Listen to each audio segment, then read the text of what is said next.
Good afternoon, and a good afternoon it actually is. It's a beautiful day out here in the Mara Triangle in Kenya. Welcome, everybody, to today's Sunset Safari. My name is Taylor, and on camera with me today is David. Ooh, lucky you got a normal name. Always try and trick him, make him nervous sitting on the edge of his seat. Yeah, exactly. Anyways, this is live, this is interactive, this is happening right now. And for those of you who are just joining us for the first time, a big welcome to all of you. Remember, it's live and interactive, so you can actually talk to us. You can hashtag Safari Live, or you can chat to us on the YouTube chat. Both of those are acceptable. Isn't this gorgeous? All the zebra out and about today. It's really quite stunning at the moment, especially with the dark clouds looming in the distance. I think it will create some beautiful sort of shot out here rather than just blue skies. Isn't that lovely? Now, it isn't just me out here today. You'll have the pleasure of being guided by Steph too, and Craig on the other car. Who knows what they're going to pull out of their sleeves, although Steph can't really pull anything out of his sleeves because he's wearing short sleeves. So anyways, look at that long tail. Isn't that a great tail for a zebra? Shame. As we were driving down the Escarpment Road, which is a road we take every single morning and afternoon, coming down to the open plains at the base of the triangle, we saw a zebra that unfortunately had lost its tail. Now, we've watched many times as to how zebras lose their tail, and out in this particular area, it seems as though the crocodiles are the ones that take them. And I think that zebra is particularly lucky. That is actually the nicest zebra tail I've ever seen. Let's compare it. Look at this one. That's beautiful. And look how thin and, well, scraggly that one is. That's not too great. That's a normal zebra tail. Actually, that could be the Taylor McCurdy of zebra, except it's got the wrong color hair, because it's just about as thick as mine, and I think my ponytail kind of resembles that. Well, if James was here, he'd probably tell me that my ponytail resembles the strands of a zebra's tail. Right. I'm going to send you across to Steph. I just saw him darting around in the distance. I think he's going to look for some lions. Let's jump on board with him. Good afternoon. I definitely am looking for lions this afternoon. My name is Steph Winsboer, and on camera we've got Craig today. And our mission is lion. And the best way to find lion is obviously to go where there's food. And there couldn't be more food on the hoof than right here where we are right now. And I want to show you, we've got a herd of buffalo here. These are Cape buffalo or plains buffalo. Let me just get into a nice spot that isn't going to get us ambushed by a passing dragster. And I think one of these mountain drains here would work quite well. Without getting too stranded. There we go. Just have a look at that. These are Cape buffalo or plains buffalo, common buffalo, and one of the larger herbivores that we have out here. They are grass eating and fearsome animals. I must be honest with you, they've got a fearsome reputation for being cantankerous and a killer of man and beast alike.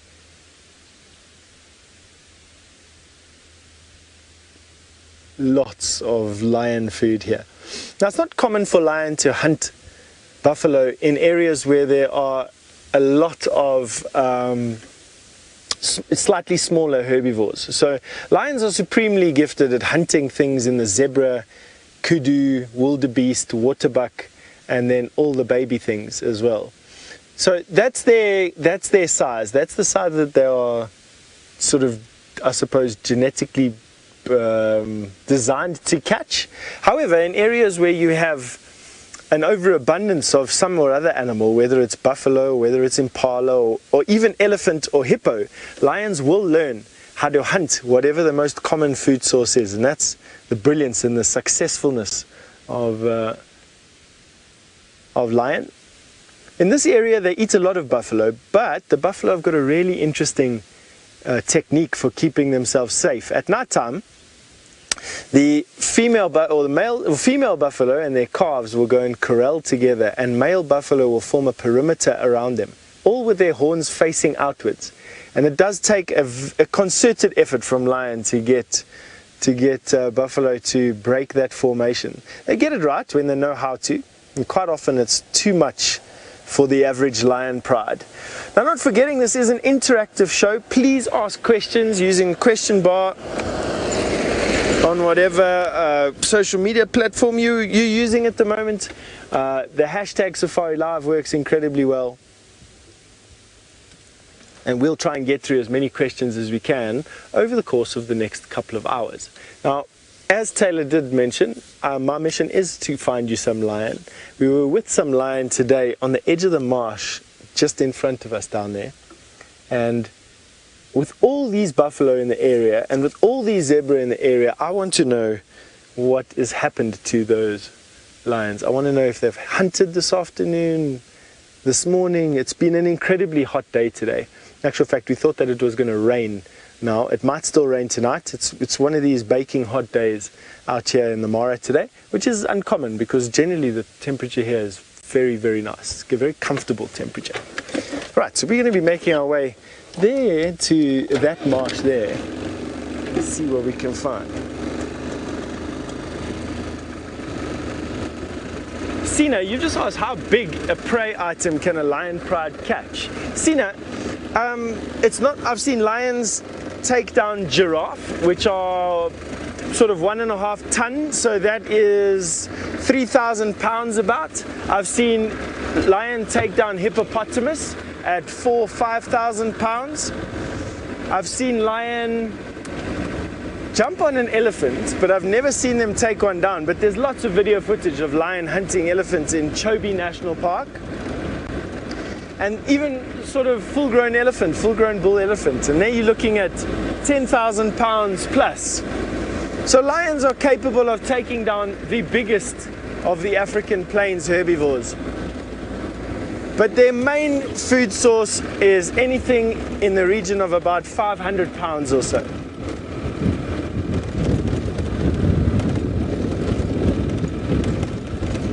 Sylvie, you'd like to know if Sabi sand buffaloes act the same as Mara buffaloes. That's actually quite a nice question. I'll tell you why. Because when I got here, I've always known buffalo to be cantankerous. I'm very, very careful of them. We've got a whole bunch of olive baboons running around here. I'm very careful of buffalo when on a walk, but you hardly ever have a problem with them at Djuma. Out here though, the buffalo have just got a very angry look about themselves.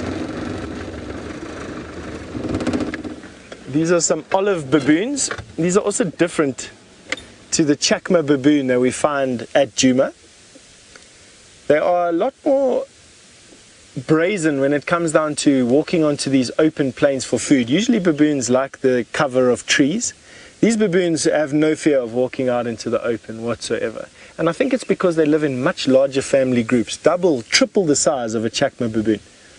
They're the same size, they look a bit fluffier. They're the same weight as a Chakma baboon. For that matter, they're the same weight as a yellow baboon as well. Now, yellow baboons are funny, whereas Chakma baboons, let's call them the norm. Yellow baboons are these rangy, tall baboons, and olive baboons are these stocky, fluffy things that you can see now. Very different from one another, although very, very similar in physiology and behavior. Look at that swagger.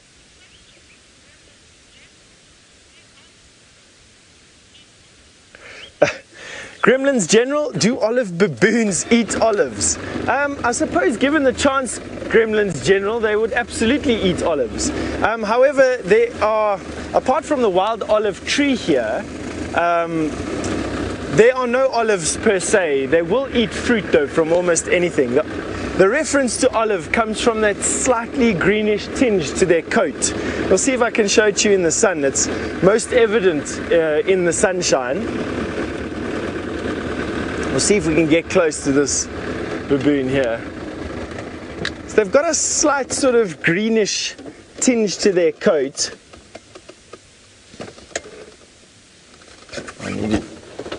While you're looking at that, I'm quickly just going to stand up and fix our raincoat, which has come unstuck. These things happen, you know. I'll be with you in a second. Excuse the shaking on the car. You can see those two bald patches on their bum. That is from sitting. They eat a lot of grass shoots, and they do have bare bums to start with. It's not like they've sat all their hair off or rubbed it off or that there's got something wrong with them. But you can just see those two calloused patches on their butt cheeks. I think they're quite funny. Lynn, you wanted to know if these baboons are more aggressive than the Chakma baboons or the Djuma baboons? Yes, they are. These baboons, there's a lot of recorded evidence of them actually attacking lion and leopard. Chakma baboon do attack lion, do attack leopard all the time. Excuse me, I'm getting mixed up. But the olive baboon will attack even lion, and that is why I think they're so brazen. And by coming out onto these open fields, I don't think that they're scared of much, to be honest with you.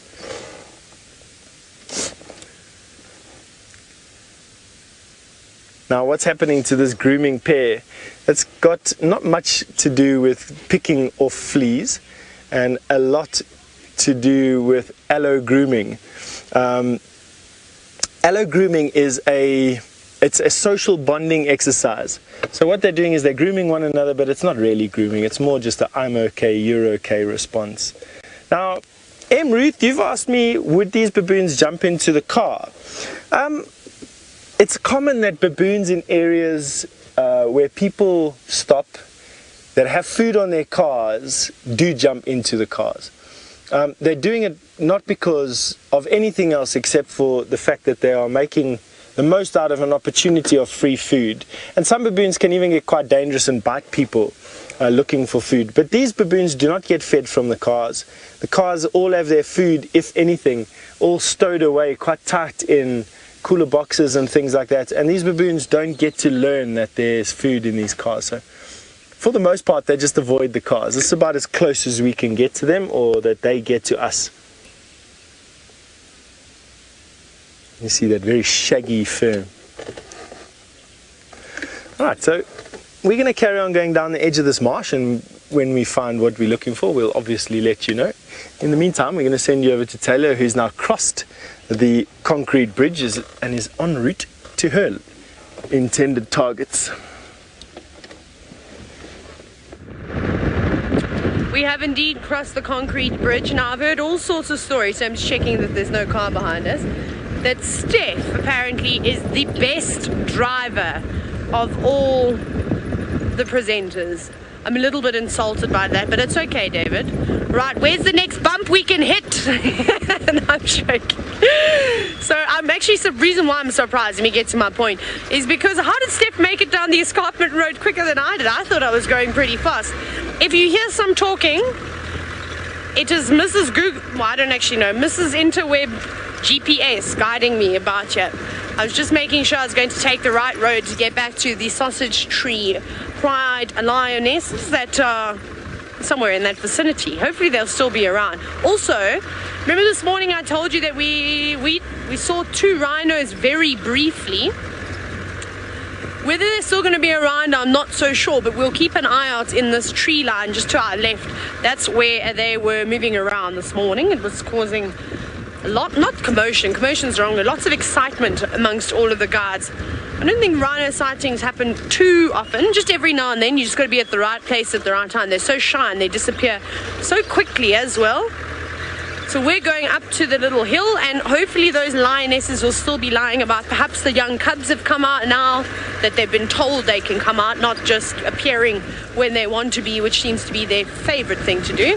But what's good news for the Sausage Tree Pride of Lions is that there's still quite a bit of game around. There's lots of zebra. The buff have actually moved down from where we had them. Maybe they've already killed something. I don't know. I can see some antelope around, so could be quite exciting. Ooh. So hopefully they will catch something. I feel as though I've now deserved to watch them make a kill. We've seen them make many unsuccessful attempts. And I look forward to seeing them feast upon an animal and watch those little cubs eat. I think that could be quite entertaining. And well, speaking about food, there was a question from Mohammed about how much can a lion eat in one go. Mohammed, it depends on the size of the lion. Obviously, a big adult male is going to eat a whole lot more than a fully grown lioness.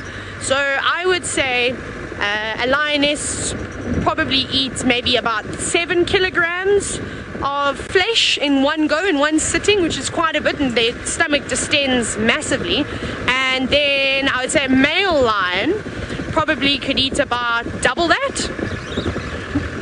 Quite a lot of food.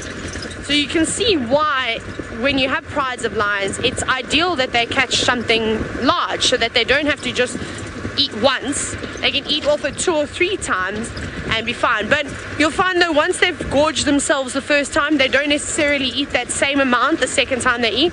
They might sleep it off for a couple of hours and then they'll munch a little bit again, bloat their stomachs up, go back to sleep. But it's still a process to digest all of that food. I did see a vehicle up here, so I wonder if they hadn't spotted the lions. I don't know if they would have come down this far just yet. So we'll just keep going towards where we left them this morning, and then maybe we'll start spotting them. It's been very hot. Were there clouds this morning? I'm trying to think. No, it was just a little bit hazy. So there's more cloud cover now. So I can't imagine that they would have been sitting out in the sun. I think they probably would still be sitting in their tree line in the shade. It was nice and cool along there.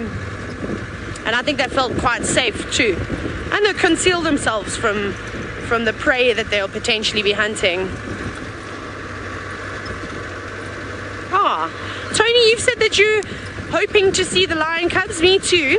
I really am enjoying these 4 youngsters. They are quite lovely, especially that little one that's a lighter color. I think it's a female. Very funny, that one. Reminds me of the youngest Angama cub, the feistiest one. But we'll have to wait till we see them on a kill, actual watch from start to finish to see if she still has that feisty trait to her. Maybe there could be distant cousins of the Angama pride. Obviously not. It's too far away. Anyways, we're going to head towards our lions, and who knows what other surprises may be out there. Let's go back to Steph, who's searching far and wide for his kitty cats that he had this morning.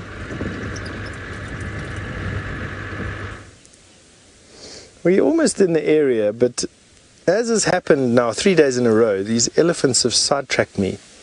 What is amazing about this particular elephant is that it's blazing hot outside. Now, elephants have a very thick skin over their forehead, across their back, and on their rump, on the back of their legs.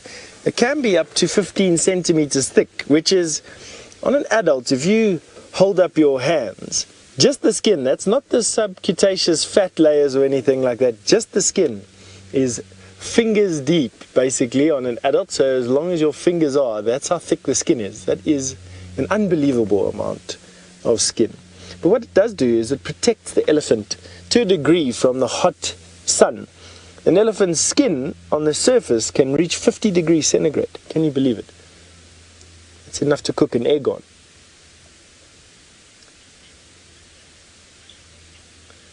Now, Linda, you say, what a big elephant. It's a fairly big elephant. It's not the biggest elephant I've ever seen. But male elephant in the Mara tend to be quite small. And I haven't quite decided why yet. I think it's as a result of years of hunting pressure. You do get large tusked elephant here, but you don't get large bodied elephant. And I don't know why yet. Elephant, given the choice, will eat grass and not have a diet of too many sticks. And here the grass grows pretty much year round, and I do not understand why there's such small-bodied elephant around. It just doesn't make any sense. But nevertheless, they are here. This is a male elephant and not a female elephant. And I suppose,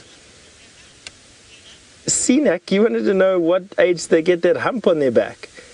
I don't think I've ever been asked that question before, Sinak, and that is in a lot of game drives that I've done. So that hump basically is their shoulder blade, and it sticks out because their neck is hanging down to support their head, which is in the grass, busy feeding, giving the elephant purchase to, without too much effort, pull the grass out like it is.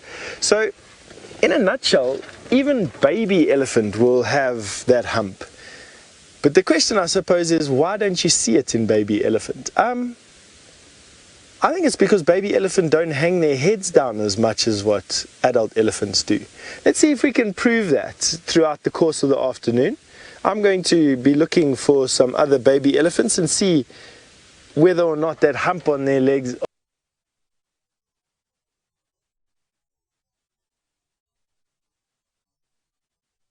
is evident or not. And then we see if we can answer that question for you, Sinak. Now, from this vantage point and looking back over the Ulilolo escarpment, we can see the buildup of some large clouds, which is fairly typical here after a hot day. Just have a look at that giant cumulus cloud.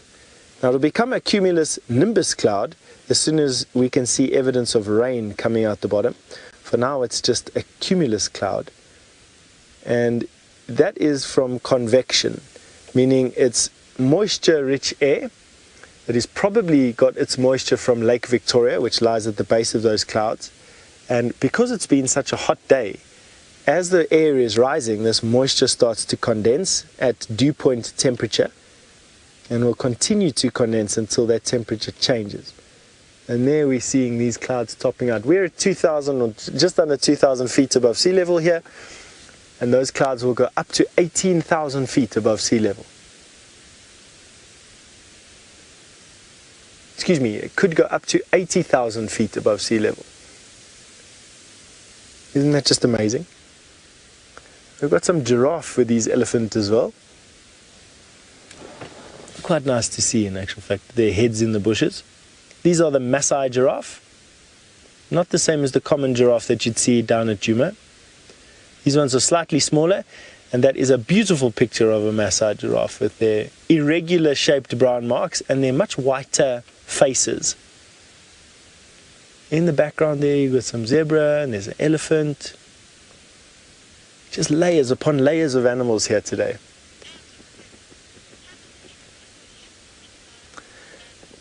Now, Ruth, you want to know if I've seen a leopard yet in the Mara? I have not, to be honest with you. I've heard one calling once, and I've seen Scott's video of one. And the other day, Vincent on Friday showed one. He had one. I have not seen a leopard yet, Ruth. I actually thought I was going to see one this morning. I was quite excited about it.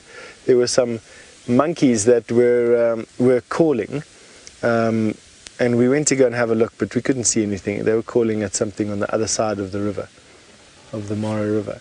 So it's coming. I'll see a leopard here eventually. That's the nice thing about being and living in an area like this, is that all things in time. Alright, we're going to go forward a little bit. Let's see if we can get closer to this Ellie, at least see a baby elephant, so that Shinak and I can have a closure to the conversation we've had about elephants' shoulder blades, which I think is fascinating. So why don't I look for a baby elephant so long, and rather than you bouncing and jostling through this uneven ground with me, we'll send you over to Taylor.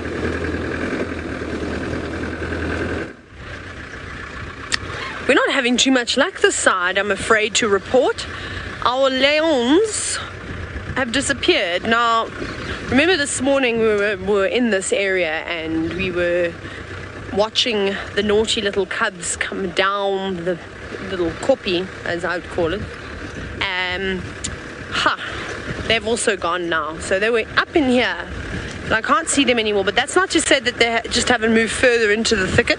It's definitely a possibility. So I think what we'll do is we'll try and jump back on a road again. We'll head back that way, and maybe we'll just go a little bit further west and give it a bash down there.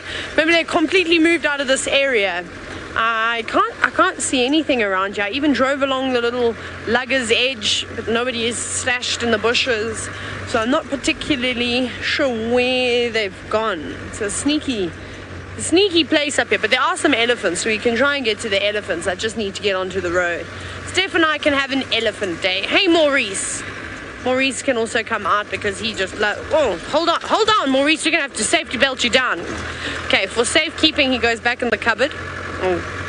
Storage spot. That's his storage spot. And hopefully we'll catch these cats.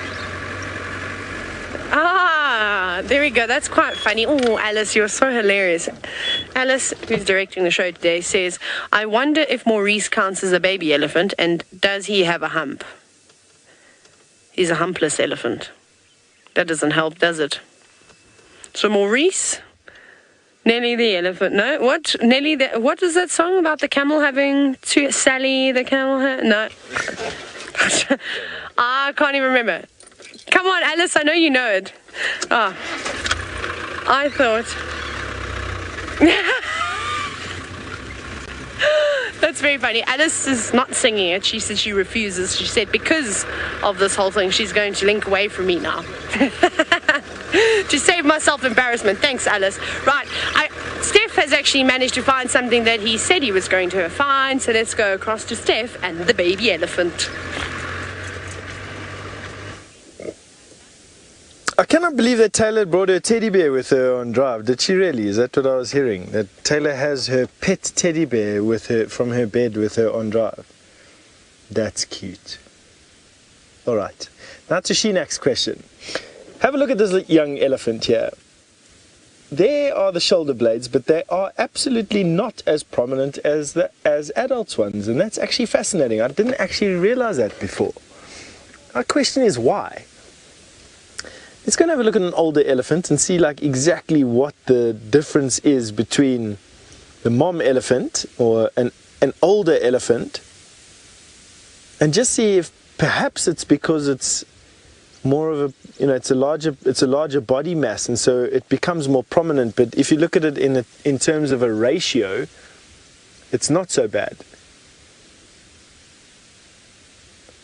I don't know, baby elephant look plumper. Maybe it's because their bodies are not as rangy, perhaps. Maybe with the added weight of the head, it draws their head down lower. Sheenak, you got me there. I'm going to have to look at a few more elephant before I make up my mind as to exactly what that phenomenon is or that observation is. That is a good one. You're right up here with these Ellies now. This is a typical family group in the Mara, anywhere between sort of 8 and 12 individuals. Let's count how many are here. 1, 2, 3, 4, 5, 6, 7, 8, 9, 10 individuals. So 10 elephant in this particular herd. And that means that it's one female and all her offspring. And even though she's got daughters that are of breeding age and they have their own children, they will still stick around until the herd size gets bigger than about 12 to 16 individuals, and then will splinter off. Zora, elephants are so calm is what you say. They actually are. To me, an elephant epitomizes Africa. So if you have a look at Africa, when I think about Africa, when I dwell on what Africa is to me, I always come down to it's like an elephant. They can be just as savage and just as deadly. Almost all the rest of the time they're quite docile and just quite content to just keep to themselves. Don't get them angry. Definitely don't enrage any of them in a group or threaten youngsters. They're just as susceptible to the environment as what most Africans are. Drought, will... It just, to me, there's just that Africa is an elephant.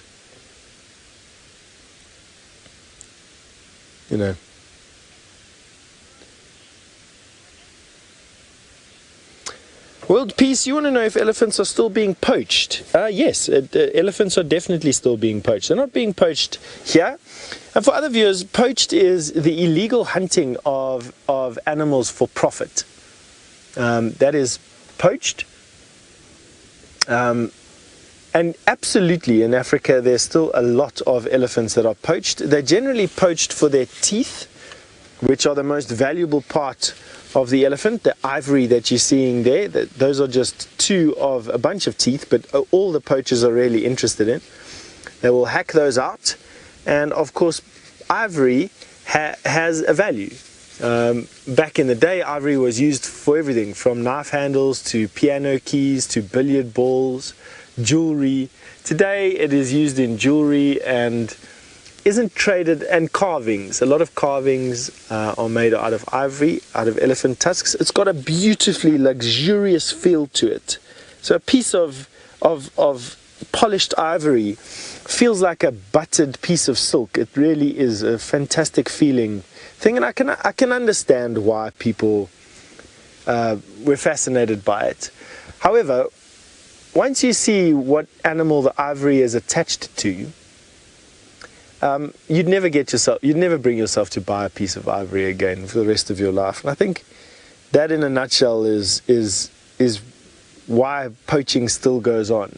Is that it is a luxury item. It is sought after by people who do not understand how beautiful and how tragic an elephant can be, and how majestic an elephant can be, and therefore has no sort of contextual relevance to what they are and why they need to be conserved. CG, you want to know how the sizes of the elephant herds in the Mara compare to those in the Kruger? I think they're exactly the same, to be honest. I see more elephant here, but I was thinking about it the other day. You only see more elephant here because there's so much more open space. I think if you got rid of the trees in the Kruger, you'd see the same amount of elephant. I haven't seen census numbers here on elephant numbers, or how many head of elephant are per hectare here. I would imagine that it's probably around about the same as the Kruger. I get the feeling that there's a lot of elephant here from time to time. You see it, you definitely see a lot of elephant. But that's also because there's no trees here. And it's easy to see elephants in an environment where you can see into tomorrow. Or you can see further than you can drive in a day, which you absolutely cannot do in South Africa. Herd sizes are the same. All congregate around food sources the same. What I will say about these elephant, though, is that they do move up and down this escarpment a lot more than I ever expected. It wouldn't be uncommon for these elephant, even with the superabundance of food, to move up to the escarpment and go 30-mile round trip. Hank, you've noticed that these ellies look much thinner than the ones at Djuma. It's a good observation, Hank. I must say I agree with you. I also think that these ellies are a little bit more skinny than the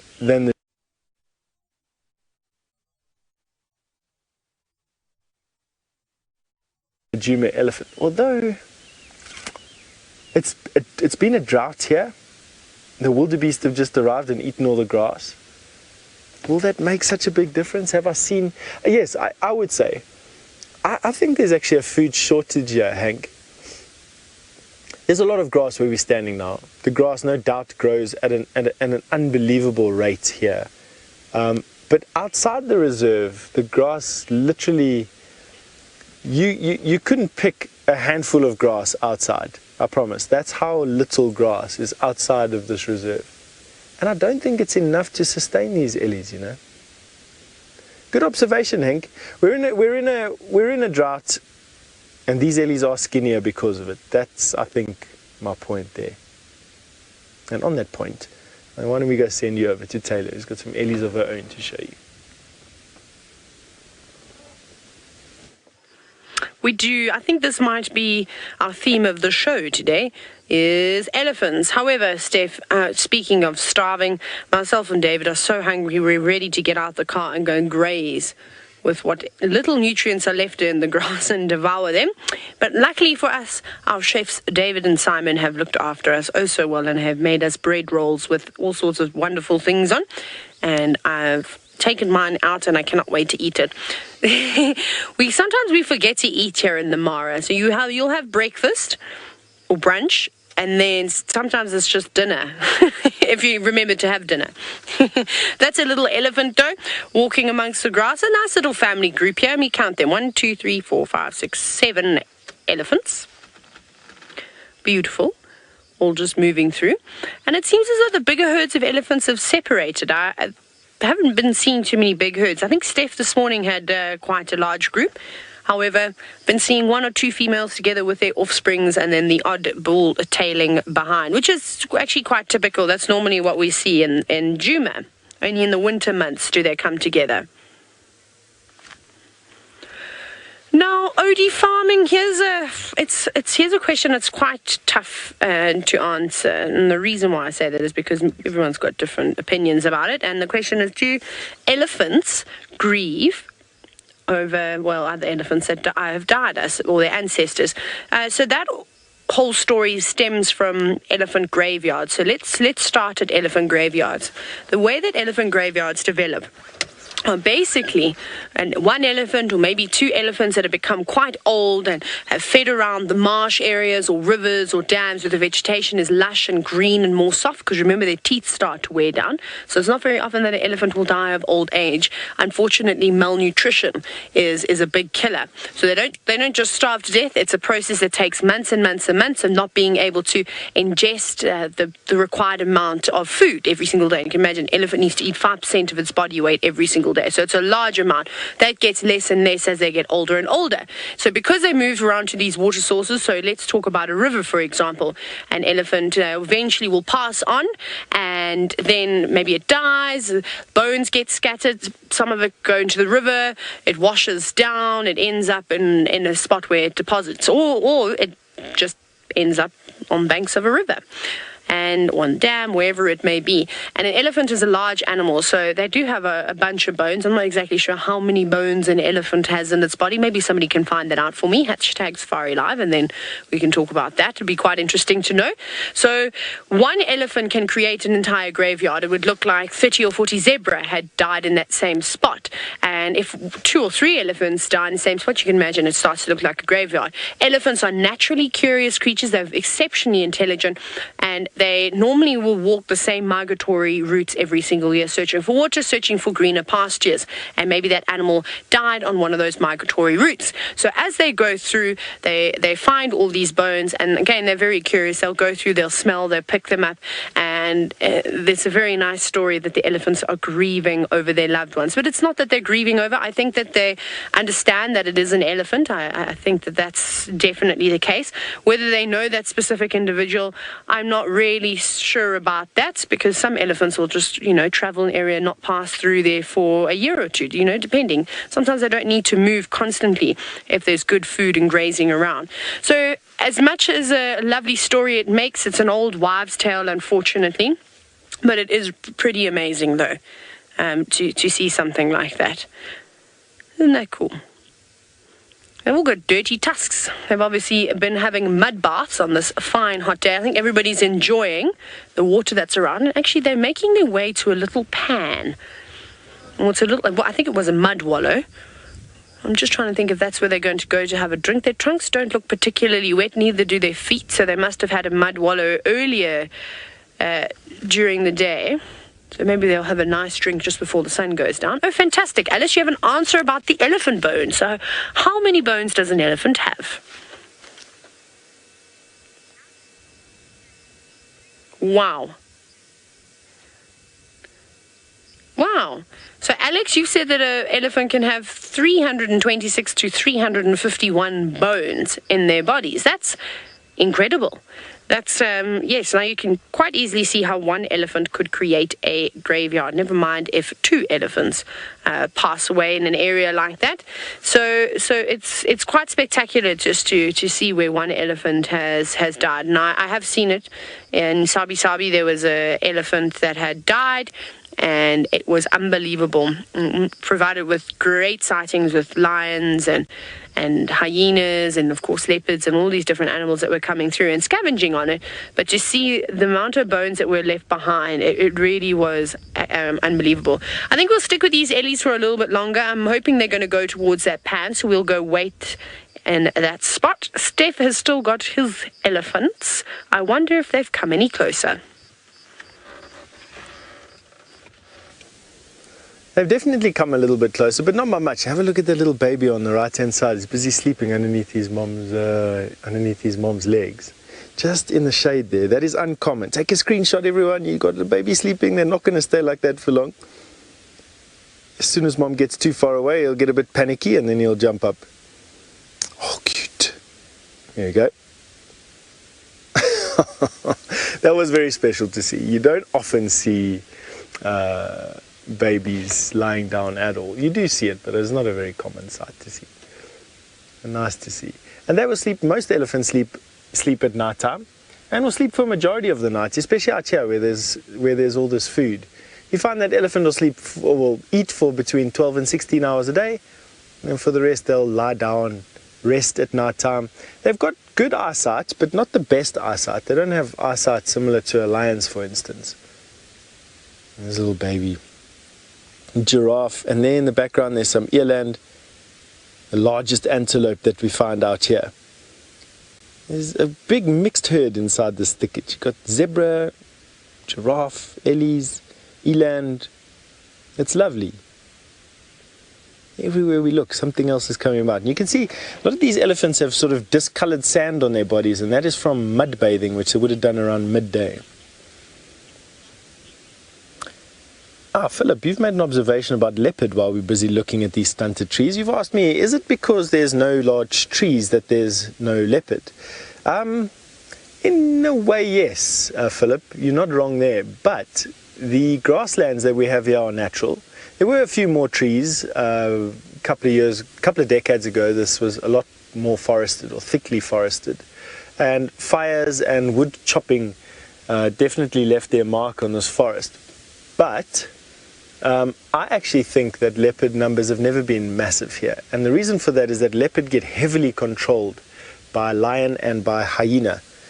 And although there are a lot of leopard, I think, on the fringes of this reserve, up on the escarpment in particular, and also in the forests around the Mara River, we've seen leopard from hot air balloons there. We hear monkeys barking all the time. We found leopard tracks there.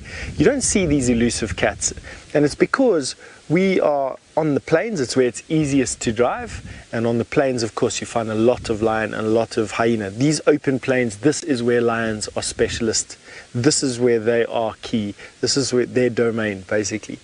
And leopard have no place in a place like this. They get out-competed, and so pushed into environments where we don't have roads, on the Mara River and on the escarpment. And I think for that reason, we don't see a lot of them here. And even the odd leopard that does venture out onto these plains, it's got nowhere to hide. I mean, if he gets caught out here without a tree to climb, hyena would pull him to pieces, and so would a lion pride in no time at all. Oh, it's beautiful here.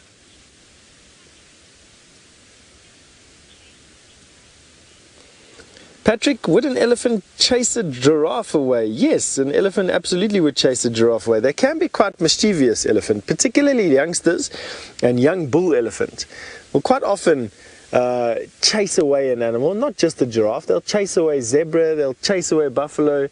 Buffalo don't stand for it, neither do rhino.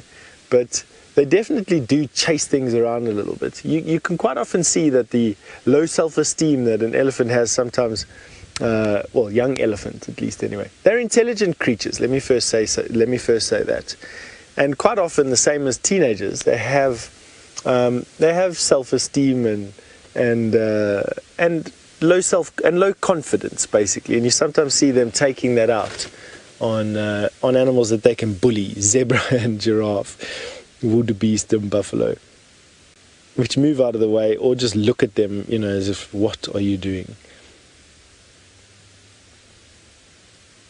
That is fantastic, eh?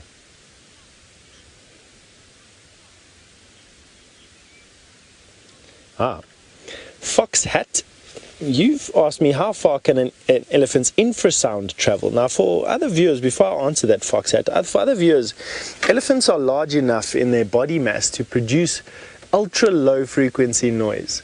It's called infrasound. Whales do it, and even some giraffe can produce this infrasound. And it's a very low frequency noise that travels incredibly well through thick bush. Now, they've done some tests in Etosha around waterholes, remote waterholes in this desert environment. And they reckon that infrasound can travel up to 10 kilometers, so over 6 miles. Now, that's significant for a sound that we can't even hear and produced naturally by an elephant. Don't you think that's awesome? So up to 10 miles, and now something else. I don't know, I have no way of validating this fact, but a blue whale can also make infrasound, and as the largest mammal largest mammal on the planet, largest animate mammal ever to walk this earth, and as far as we know, the largest living animated organism on the face of in the universe. It is. They reckon that the infrasound that a blue whale can produce, you can hear across the Pacific Ocean. Now, the sound waves will travel a lot easier in water, of course. And isn't that an interesting fact, that blue whales can make a noise that can be heard across an ocean basin? That's how massive they are. I found that fascinating. Obviously, I have no way of telling you whether that's true or not. I have no way of telling that that's true or not just yet. But for those of you out there with access to lots of information, why don't you see?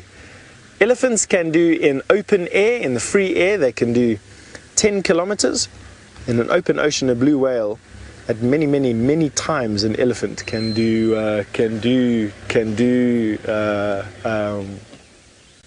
across an ocean basin. Why don't we go and have a look at this giraffe quickly with the zebra? Isn't that a lovely view? With the clouds in the background, those silvery clouds and the silvery zebra, blue sky, green grass. There we go. Craig is doing a fantastic job of framing up a lovely picture. If the zebra would just cooperate now so that you can get a nice screenshot to keep for today's journal entry. With the silvery clouds and the blue sky, white belly on the giraffe, white skin on the zebra. That is an African sky for you right there. Oh, and then my rain roof coming into shot. Sorry, Craig. Should be closer to the zebra. Aren't these just fantastic animals? So much speculation as to why they have stripes. All of the wild horses have a stripe of some sort or another. There's no wild horse on the globe, and there are lots of populations of wild horses around, all different sorts. Have no stripes. They all have stripes. But the zebra has got this absolutely contrasting black and white.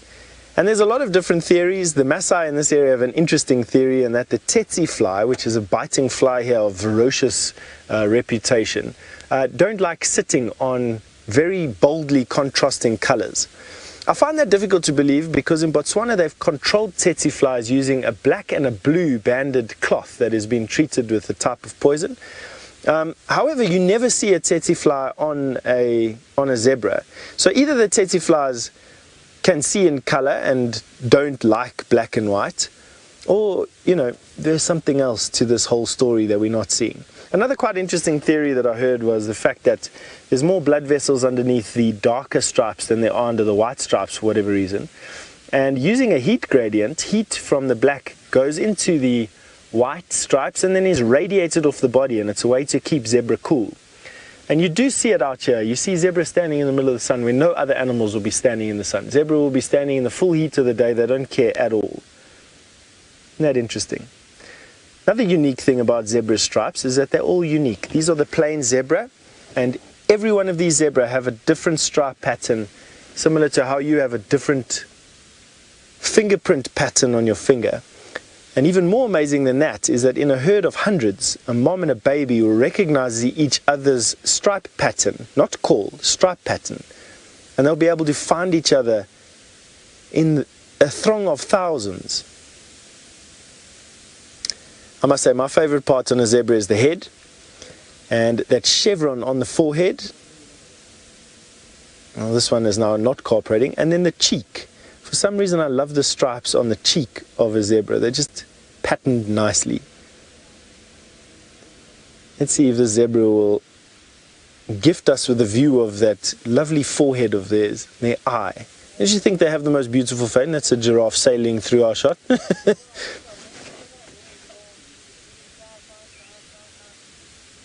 Quite nice, eh?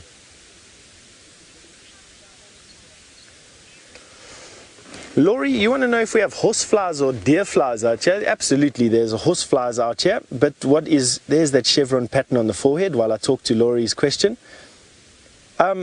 We have something even more fearsome out here, and that's the tsetse fly, which I suppose is a type of horsefly. It's a blood-sucking fly, if that's what you mean by horseflies. And it's got the most painful stinger, and it gives over a disease called sleeping sickness, which is deadly to domestic cattle and produces a lethargy in humans that is quite unnatural, and in some extreme cases can result in death, but usually not. But yeah, you do find biting flies out here. There are numerous of them. Luckily and thankfully, the Mara Triangle, for some reason that is unbeknown to me at this point, doesn't have any tsetse flies whatsoever. Even though as little as 10 miles from here, they occur in swarms that will suck a human body dry, or what feels like they're trying to suck you dry anyway, in a couple of seconds, and plague you to a point where you really don't know what else to do. Alrighty, we're creating quite a substantial traffic jam behind us, and I think I'm going to have to move off the road. And so while I do that, why don't we send you over to Taylor, who is with some buffalo from what I hear. Look at Steph, you showstopper, you. We've got something else that stops traffic, and that is a massive herd of buffalo. But they all seem to be settling down for the night quite early. Hey, now. You've still got an hour at least until sunset. I can't believe that they're just sitting down like this. Or maybe they're just taking a break. Perhaps they've had a long day of grazing. Maybe the lions chased them around and they're now exhausted. That could have also happened. Though I don't know if this is the same herd that we saw this morning, because there was another herd that we drove sort of through, and I thought perhaps that could have been them. But here they are. They're not doing too much. They're just staring at us as if we owe them money. David, have you paid everybody? Or are you in debt? Because if the big buffalo bull comes over here, he might want to sort you out.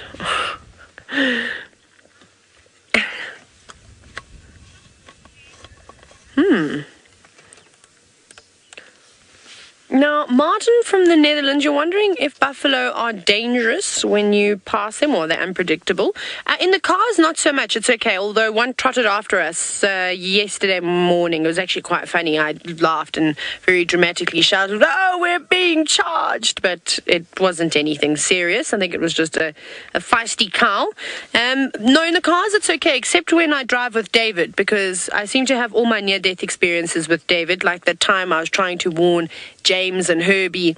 I think Chandra was on camera about the female buffalo with a broken leg. You may remember that, and told them not to come walking here. And as I was doing that, David shouted, "She's charging!" And she came running at quite a speed towards the car, but we were a distance away from her. I was still shocked that she came back to us. She obviously just felt threatened, and I didn't mean to make her feel threatened. I was just trying to warn everybody about how dangerous she could be. So, what about the tent? Oh yes, and then the tent, yeah. I've outrun a buffalo. I don't think many people can say that. And by putting James and David's life at risk. So that was quite an experience. But it was okay. So no, typically they're okay. They're right. They just sort of stare at you like what they're doing now. They watch us, but they don't seem to mind us at all. Look at that little calf there. But if I were to get out and go towards that little calf that we're staring at, Mom and the rest of the herd stampede me until I would not move anymore. So don't go and do something like that. Rather just watch them from the car. So Chantal, who is D2, I think, today, in one of the directors, she says that this buffalo already looks angry. I think they're born that way. No, not maybe it's Maybelline. Maybe she's born with it. I reckon that's exactly what's happened with these buffalo, is that they're just born with a very grumpy look about them. Especially that cow. Look at her. She's sort of sussing us out, going, "Don't you come near me." And there's a few oxpeckers and things flying around too. That seems like the midges are bothering the animals today. Oh, those are wattle starlings that were actually flying. Let's see where they're going to land. Oh, there, they've landed on that buffalo over there. This is what amazes me. And I don't know why the birds in the Sabi sand don't do it. Oh, there we go. We've got oxpeckers and we've got wattle starlings. That's a nice combination. Those are yellow-billed oxpeckers too, not the red-billed oxpeckers. I actually haven't seen any red-billed oxpeckers yet. So why don't the birds in the Sabi sand sit on the buffalo like the wattled starlings do? And I've also seen lilac-breasted rollers sitting on a buffalo's back. I just find that quite amazing that they don't behave the same. Isn't that incredible? And that's why we always tell you that when we sort of give you facts about the various animals and their behavior, it's area dependent. Now, Mr. Hummel, who's a new viewer, welcome, welcome, welcome. Very happy to have you, and I look forward to some more questions from you. So your first question today, drum roll please. Sorry, I'll stop being silly. I've got too much energy. Is how long do buffalo live in the wild? Well, that depends on how long they can escape the claws of a lion or the jaws of a crocodile. But I would say anywhere between 25, 30 years old, maybe even a little bit longer, but I highly doubt that a lot of these buffalo ever get to their old age. They become weak, they start to hang at the back of the herd, or if not fall behind completely, end up on their own, and then become a very easy target, not only for lions, but also large clans of hyena will take them down. Never underestimate the clans of hyena, especially out here where they are enormous. Look at Scott's clan that he had this morning. He counted 20. That's spectacular. I mean, that's amazing. And they're still watching us. I wonder if they're saying, there's probably a buffalo in there that's 55 years old that said, you talk absolute nonsense, Taylor. That one's got a beautiful splay of horns. What a beautiful girl. Buffaloes here are definitely larger. Now, sorry, Alice, I'm not quite sure what you said Steph is looking for, but it doesn't matter. Steph is so entertaining. Shall we ask Steph to tell you a joke about elephants?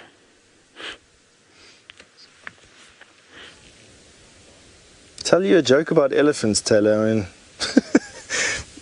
Taylor's got the remarkable quality of setting me up for failure here. I don't know any elephant jokes, unfortunately. I hardly know any jokes at all. Let's go to the left-hand cow. She is enormous for a cow, not in terms of body so much, but her tusks. And this is what I remark on from time to time, is the symmetry and the length of tusks of female elephant in the Mara is considerable. We do not see the similar length of tusks in elephant in Djuma, and I haven't in any reserve in Africa I've ever visited. I've never seen tusks as long as what they are.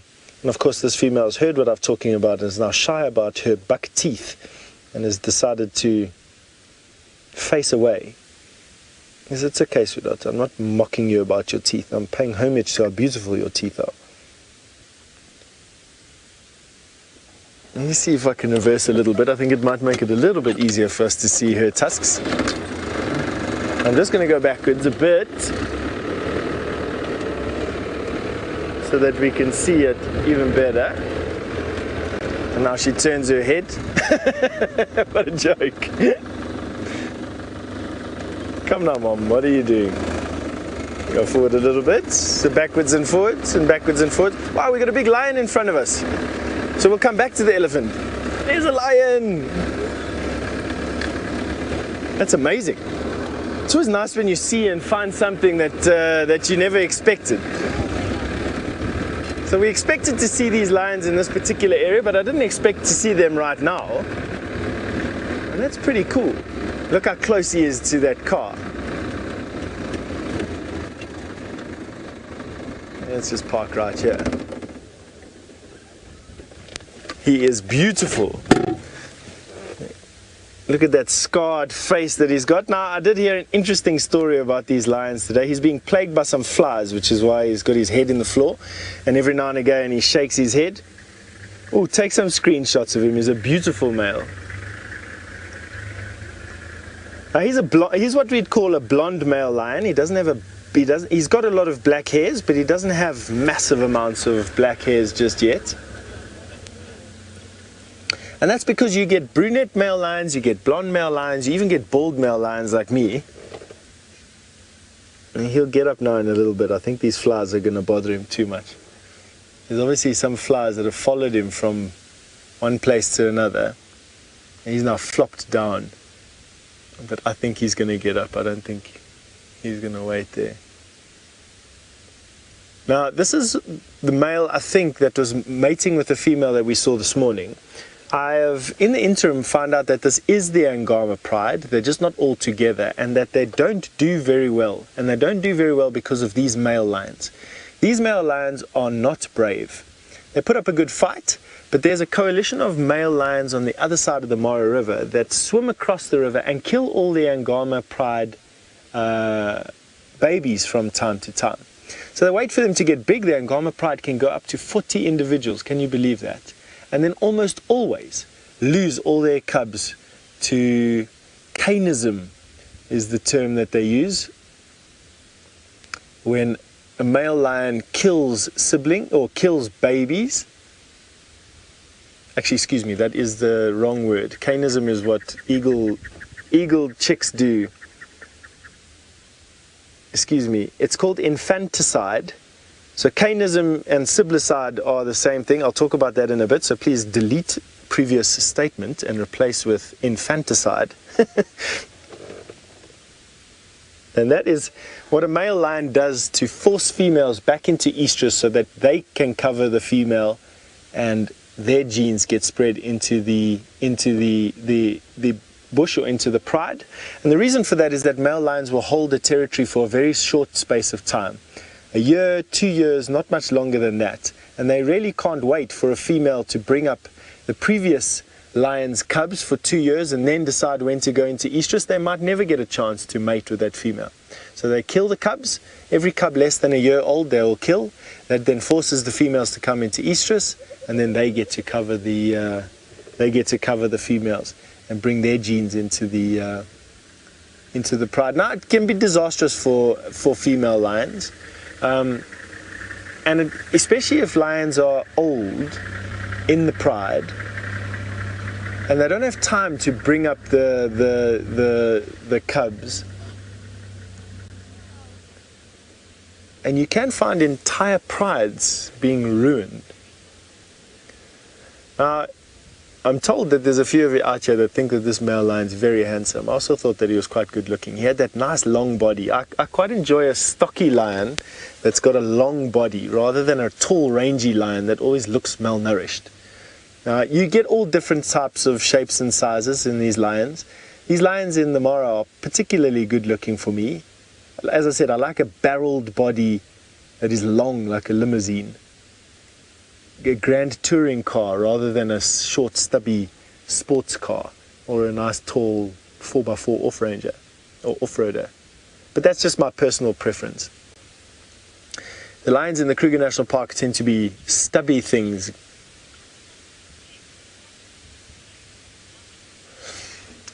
Aisha, you've noticed on a lion cub that you've seen before that they have spots, and I'm sure I started on it this morning and then got completely sidetracked by something else. But that the lioness that we were looking at, I wanted to know how old she was, and I was looking at spots on her legs and her belly to determine age. Lions will lose the spots on their bellies and their legs from about 2.5 to 3 years of age.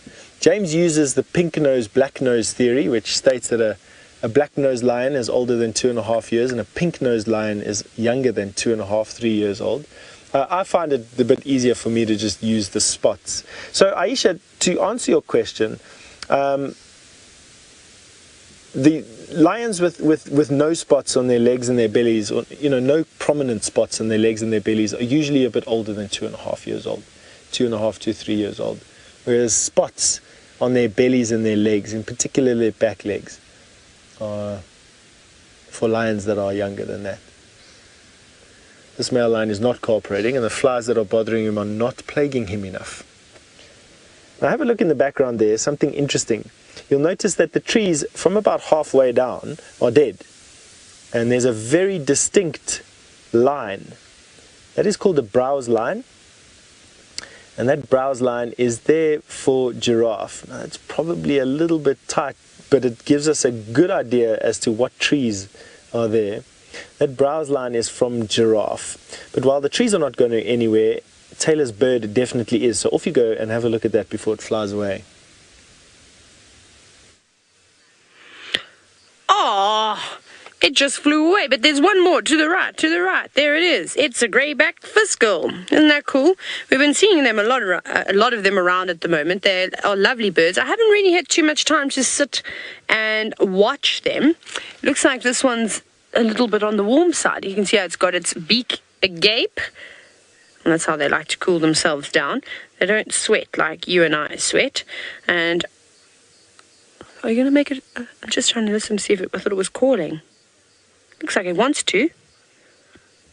They don't have a very pretty call, unfortunately. I think their feathers or their lovely plumage makes up for it.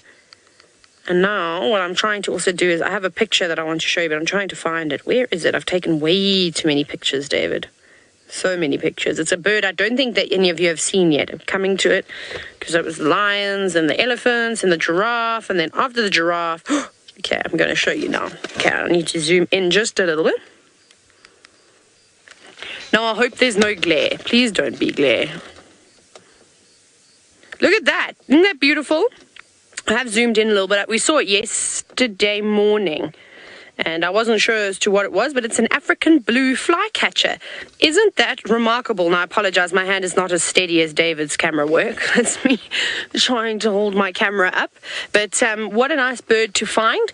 I looked at it, and I wasn't entirely sure what I was looking at. I said it looked like a flycatcher crossed with, I can't remember what else I said. I think I may have said a fiscal because of the black stripe that had on the eye, but a beautiful bird. And what we will do is when we go past that area, actually quite close to the concrete bridge that Steph was telling you about, that is where it likes to hang around in the forested areas, just like most of course, the flycatchers. Beautiful. Right, we'll keep searching for some lions. We're going to go back and check again for the sausage tree pride. I'm sure they're around. Steph is still with his lovely lion, and I don't think he's going anywhere. No, you're quite right. I'm not going to be going anywhere. I'm being plagued by the fly that was plaguing this lion, though. And as you'd know, if you've been watching me a little bit, I hate flies. I can't stand something that sits on another thing's feces and then comes and lands on my lip. It's just not what I like doing. I see this lion. Him and I feel the same thing. We have a connection in that, at least. One of the few things. Let's see what he does. Now, it's uncommon for a lion to be lying out in the open like he is. I think he's actually been lying in the shade somewhere, probably. This is very close to where we saw him this morning. In actual fact, the exact same spot as we saw him yesterday. He has now left his lady. She was quite obviously out of estrus, and he then has no more need to be in attendance with her. She goes back to her sisters, thankfully, I think, for the ordeal being over. And he carries on with his job, which is patrolling the area he's claimed for himself. Now, it's important to know that there's two distinctions in lion territorial behavior. Female lions look after a territory that they inherit from their mothers and their aunties, and pass on to their female cubs. They look after that territory, they do not move, and when a lion pride dies or gets killed in an area, it's catastrophic because of the genes that are carried in that lion pride. Male lions are responsible for seeding the gene pool with diversity, and their job is to, completely different, hack out a piece of territory amongst other male lions and hope that within that territory are female lions. So the strongest lions have the best territories with the most females in. But they are not the head of the family. They will dominate the lionesses, obviously, they're bigger, and they will dominate kills, and they will cover the lionesses, and they will father the cubs, and to a degree they even show affection to the cubs, etc., which leads to the perception that male lion are the daddy figures. But it is in actual fact the female lioness which are the hereditary owners of this particular area. So where we are right now, you have two different things going on. You have these two male lions which have hacked out their piece of the Mara Triangle, within which lives the Angama pride. The Angama pride of females live in this area and will defend this area with their lives and will live here their entire lives. They will not move. Whereas these males, who knows where they came from? They're nomadic for about 2.5, 3 years. And because they are smaller than other male lions, they move and get kicked out from territory to territory to territory. Mother Nature's way, obviously, of making sure that by the time they've had enough of being kicked out of territories and decide to hack out their own piece of territory, that they're far enough away from their natal pride that they don't interbreed with their own gene pool.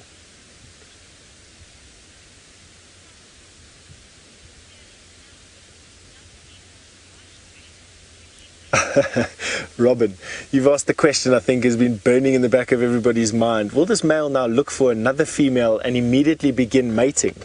Robin, Robin, I don't actually know how to answer that question. Physiologically, yes. If another female was in estrus and he happened upon her, he would absolutely, and without question, cover that female for the next week, to the detriment of his own health, actually.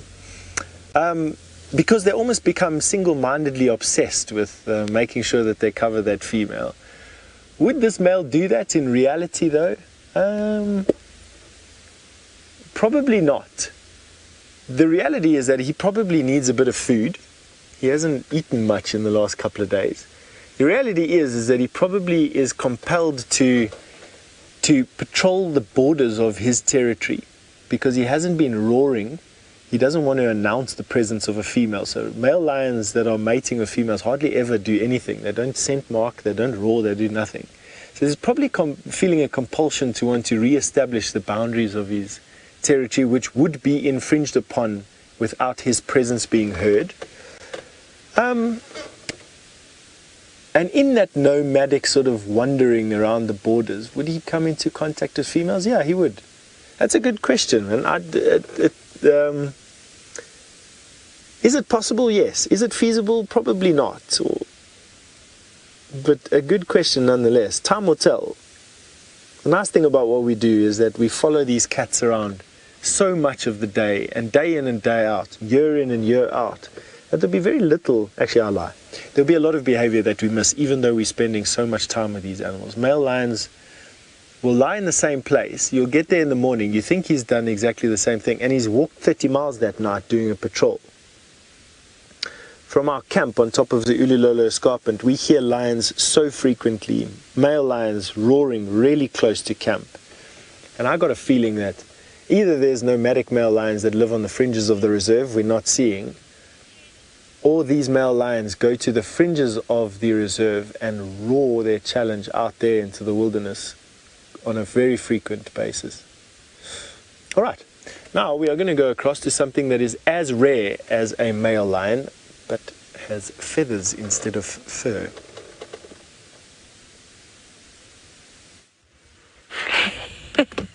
That was a great description of the southern ground hornbill. Something that I was trying to do now is I was trying to search on the interweb as to how many southern ground hornbills there are in the Mara Triangle.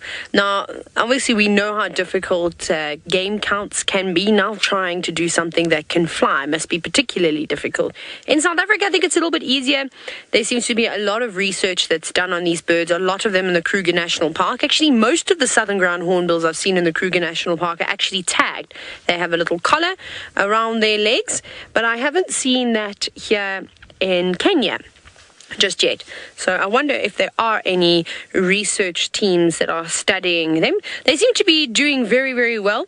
I've almost seen southern ground hornbills every single day since I've been here, barring 1 or 2 days. Oh, goodness, Dave, what's she doing? Using the camera stand as a jungle gym. David is now standing up and filming. He really, really gets into the action. So we're surrounded by zebra still. We're actually coming back to the spot where we had the sausage tree pride. I don't know where they've gone, but I can't imagine that they would have gone far.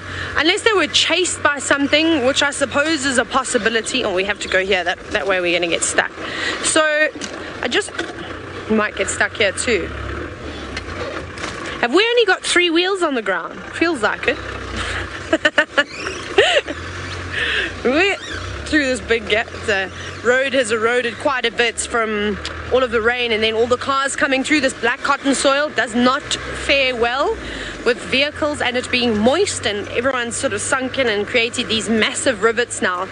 Rivets so big that I only had 3 wheels on the ground. 1 wheel was off the ground. It was that steep, but don't worry, we made it. So I think we're going to head to the hills again and try our best.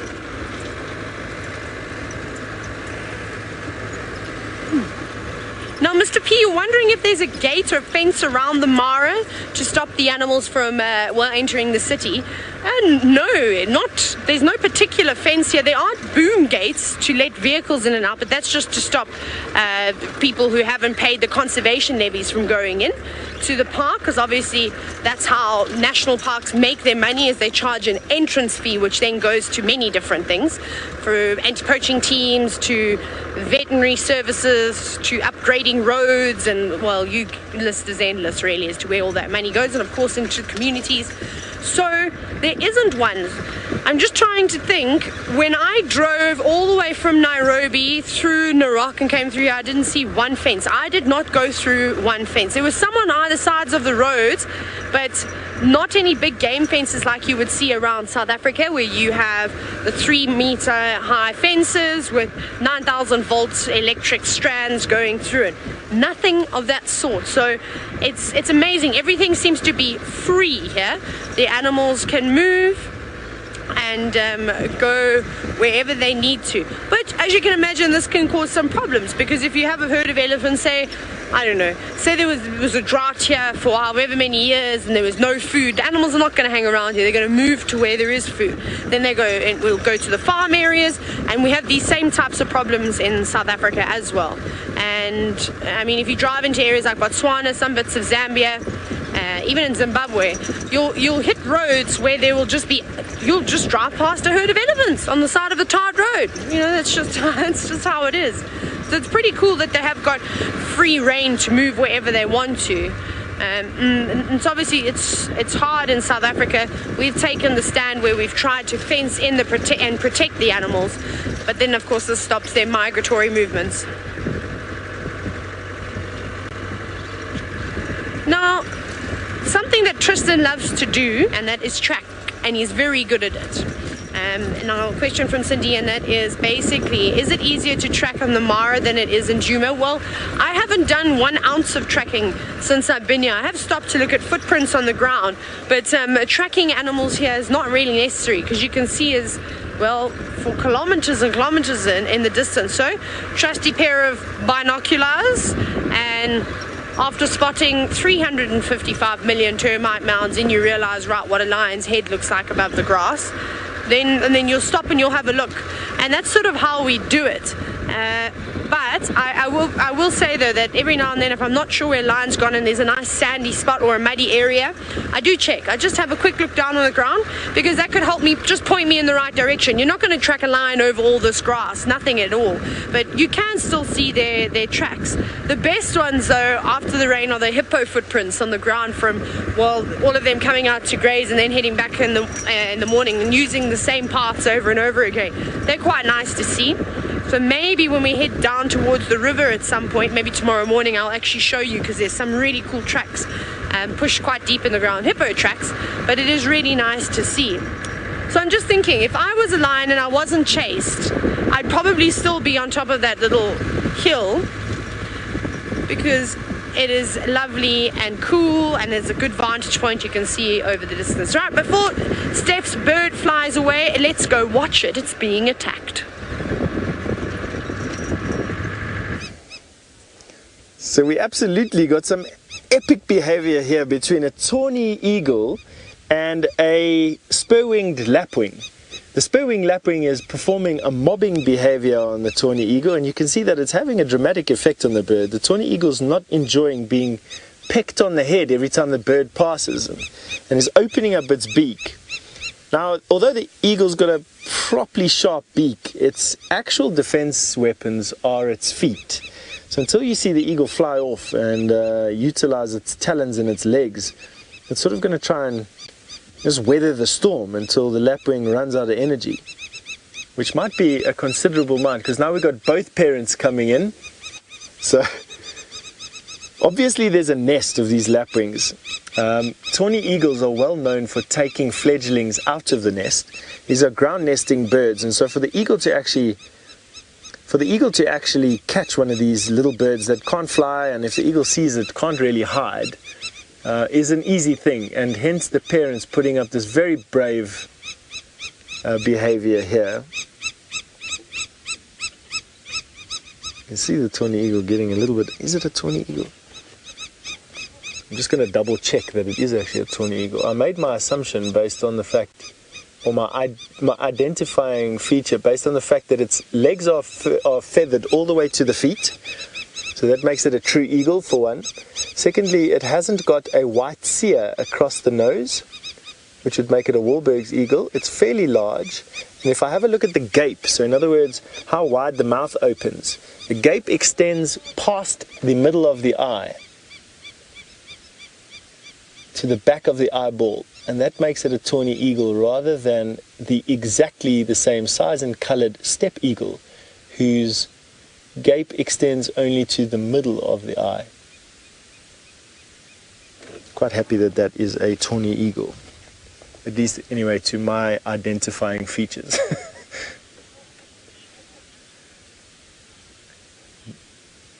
Now, Langston, you've just asked if it's common for eagles and birds to fight. No, not to fight. Definitely eagles are bigger and they are more robust and they have deadlier weapons than most other birds. But it is common for other birds to mob eagles. So not fighting so much as harassing.